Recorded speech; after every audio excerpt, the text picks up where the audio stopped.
ವೀಕ್ಷಕರೇ, ಇದು ಶನಿವಾರದ ವಿಶೇಷ ಮಹರ್ಷಿವಾಣಿ ಕಾರ್ಯಕ್ರಮ.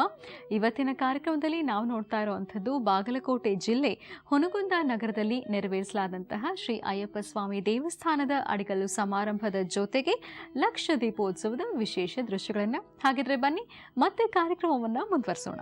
ಹುನಗುಂದ ನಗರದಲ್ಲಿ ಅಂದರೆ ಬಸವನಾಡಿನಲ್ಲಿ ಇವತ್ತು ಪ್ರತ್ಯಕ್ಷವಾಗಿ ಇವತ್ತು ಏನು ಕಟ್ಟಡದ ಅಡಿಗಲ್ಲು ಮಾಡುವ ಸಮಾರಂಭದ ಜೊತೆಗೆ ಹುನಗುಂದ ನಗರದ ಪ್ರತಿ ಬೀದಿ ಬೀದಿಗೆ ಕುಂಭಮೇಳದ ಜೊತೆಗೆ ಇವತ್ತು ಪಾದಸ್ಪರ್ಶವನ್ನು ಮಾಡಿದಂಥ ಗುರೂಜಿ ಅವರನ್ನ ನಾವು ಇವತ್ತು ಅತ್ಯಂತ ಹೃದಯಪೂರ್ವಕವಾಗಿ ನಾವು ಅಭಿನಂದಿಸಬೇಕಾಗತ್ತೆ.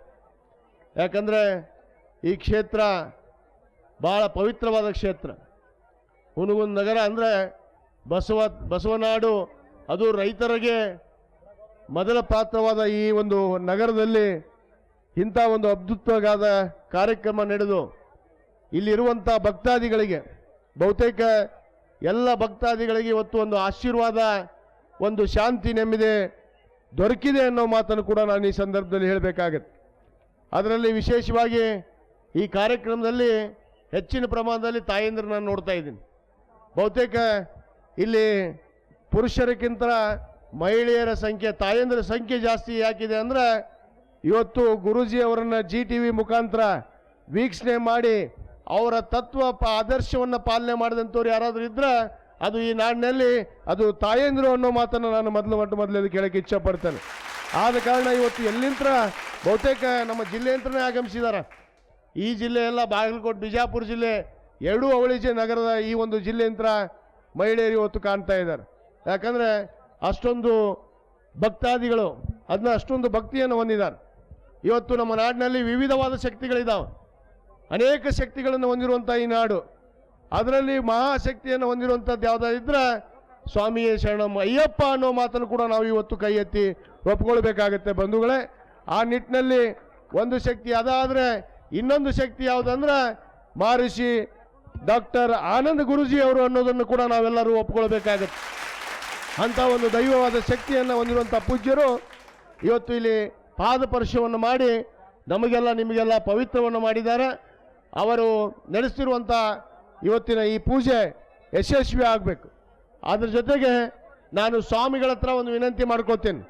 ಬಹುತೇಕ ಇಲ್ಲಿ ಕೂಡಿರುವಂಥ ಎಲ್ಲ ನಮ್ಮ ಅಯ್ಯಪ್ಪ ಸ್ವಾಮಿ ಗುರುಸ್ವಾಮಿಗಳು, ಸ್ವಾಮಿಗಳು ಮತ್ತು ಮರಿಸ್ವಾಮಿಗಳು ತಾವೇನು ಕಡ್ಡಾಯವಾಗಿ ಅಯ್ಯಪ್ಪ ಸ್ವಾಮಿಯ ಒಂದು 40 ದಿನಗಳ ವ್ರತವನ್ನು ಮಾಡ್ತೀರಿ. ಆ ವ್ರತವನ್ನು ಯಾರು ತಪ್ಪು ನಡೆಯುತ್ತೀರಿ ಅದನ್ನು ದಯವಿಟ್ಟು ಮಾಡೋಕ್ಕೆ ಹೋಗ್ಬೇಡ್ರಿ.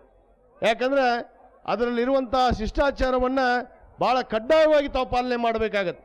ನಾನು ಎಷ್ಟೋ ಜನನ ಸ್ವಾಮಿಗಳನ್ನ ನೋಡ್ತಾ ಇದ್ದೀನಿ, ನೆಪಕ್ಕೆ ಮಾತ್ರ ಬಟ್ಟೆಯನ್ನು ಧರಿಸೋದು ತಪ್ಪು. ಆದ ಕಾರಣ ತಾವೆಲ್ಲರೂ ಕಡ್ಡಾಯವಾಗಿ ಆ ಶಿಷ್ಟಾಚಾರವನ್ನು ಪಾಲನೆ ಮಾಡೋದಾಗಿದ್ದರೆ ಆ ಬಟ್ಟೆಯನ್ನು ಧರಿಸಿ ಆ ಭಕ್ತಿಗಳಿಗೆ ಅಯ್ಯಪ್ಪ ಸ್ವಾಮಿಯ ಒಂದು ಪ್ರೀತಿಗೆ ಪಾತ್ರ ಆಗ್ರಿ ಅನ್ನೋ ಮಾತನ್ನು ಕೂಡ ಈ ಸಂದರ್ಭದಲ್ಲಿ ಹೇಳಿ, ಇವತ್ತೇನು ನೂತನವಾಗಿ ಕಟ್ಟಡಕ್ಕೆ ನಾವು ಅಡಿಗಲ್ಲನ್ನು ಕೂಡ ನಾವು ಪೂಜ್ಯರ ವತಿಯಿಂದ ಹಾಕಿಸಿದ್ದೇವೆ. ಅದರ ಕಟ್ಟಡಕ್ಕೆ ಈಗಾಗಲೇ ಪುರಸಭೆಯವರು ಜಾಗೆಯನ್ನು ಒದಗಿಸಿದ್ದಾರೆ.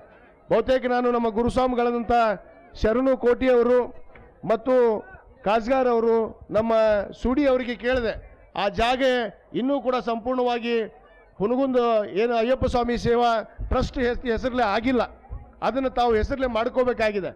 ಆ ಕೆಲಸವನ್ನು ಮೊದಲು ನೀವು ಮಾಡಿಕೊಡ್ರಿ.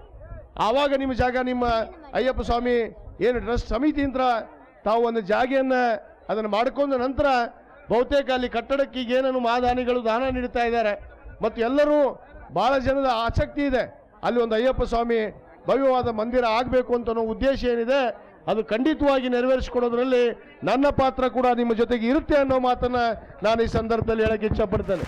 ಅದಕ್ಕೆ ಈ ಸಂದರ್ಭದಲ್ಲಿ ಅನುದಾನವನ್ನು ನಾನು ಘೋಷಣೆ ಮಾಡೋದಕ್ಕೆ ಹೋಗೋದಿಲ್ಲ. ಗುರುಗಳು ಏನು ಕೇಳ್ತಾರೆ ಅದಕ್ಕೆ ಸಂಪೂರ್ಣವಾದ ಅನುದಾನವನ್ನು ನಾನು ಒದಗಿಸ್ತೀನಿ ಅನ್ನೋ ಮಾತನ್ನು ಕೂಡ ನಾನು ಈ ಸಂದರ್ಭದಲ್ಲಿ ಹೇಳಕ್ಕೆ ಇಚ್ಛಪಡ್ತೇನೆ. ಅದು ಭವ್ಯವಾದ ಮಂದಿರ ಆಗಬೇಕು. ಆ ಜಾಗೆಯನ್ನು ತಮಗೆ ಯಾವ ರೀತಿ ಅದು ತಮ್ಮ ಟ್ರಸ್ಟ್ ವತಿಯಿಂದ ಮಾಡ್ಕೊಳ್ಳೋದಕ್ಕೆ ಏನು ಪ್ರಯತ್ನವನ್ನು ಮಾಡ್ತೀರಿ, ಸರ್ಕಾರಿ ಮಟ್ಟದಲ್ಲಿ ಕೂಡ ನಾನು ಆ ಜಾಗೆಯನ್ನು ಒದಗಿಸಿಕೊಡೋಕ್ಕೆ ತಮಗೆ ಹೆಸರಿಗೆ ಹಸ್ತಾಂತರ ಮಾಡೋದಕ್ಕೆ ನಾನು ಕೂಡ ಪ್ರಯತ್ನವನ್ನು ಮಾಡ್ತೀನಿ ಅನ್ನೋ ಮಾತನ್ನು ಈ ಸಂದರ್ಭದಲ್ಲಿ ಹೇಳಿ, ಈ ಭವ್ಯವಾದ ಕಾರ್ಯಕ್ರಮದಲ್ಲಿ ಈ ನಾಡಿನಲ್ಲಿ ಒಂದು ಒಳ್ಳೆಯ ಬೆಳಕನ್ನು ಚೆಲ್ತಾ ಇದೆ ಅಂತ ಅನ್ನೋ ಮಾತನ್ನು ಕೂಡ ಈ ಸಂದರ್ಭದಲ್ಲಿ ಹೇಳಿ, ಪೂಜ್ಯರಿಗೆ ಒಂದು ವಿನಂತಿ ಮಾಡ್ಕೋತೇನೆ. ನಮ್ಮ ತಾಲೂಕಿನ ಜನತೆಗೆ ತಾವು ಮಳೆ ಬೆಳೆ ಸಂಪತ್ತನ್ನು ಆರೋಗ್ಯವನ್ನು ಕೊಟ್ಟು ಅವರಿಗೆಲ್ಲರಿಗೂ ಶಾಂತಿ ನೆಮ್ಮದಿಯನ್ನು ನನ್ನ ತಾಲೂಕಿನ ಜನತೆಗೆ ನೀಡ್ರಿ ಅಂತೇಳಿ ಈ ಸಂದರ್ಭದಲ್ಲಿ ನಾನು ಹೃದಯಪೂರ್ವಕವಾಗಿ ವಿನಂತಿಯನ್ನು ಮಾಡಿಕೊಂಡು ನನ್ನ ಎರಡು ಮಾತನ್ನು ಮುಗಿಸ್ತೇನೆ. ಸ್ವಾಮಿಯೇ ಶರಣಮಯ್ಯಪ್ಪ.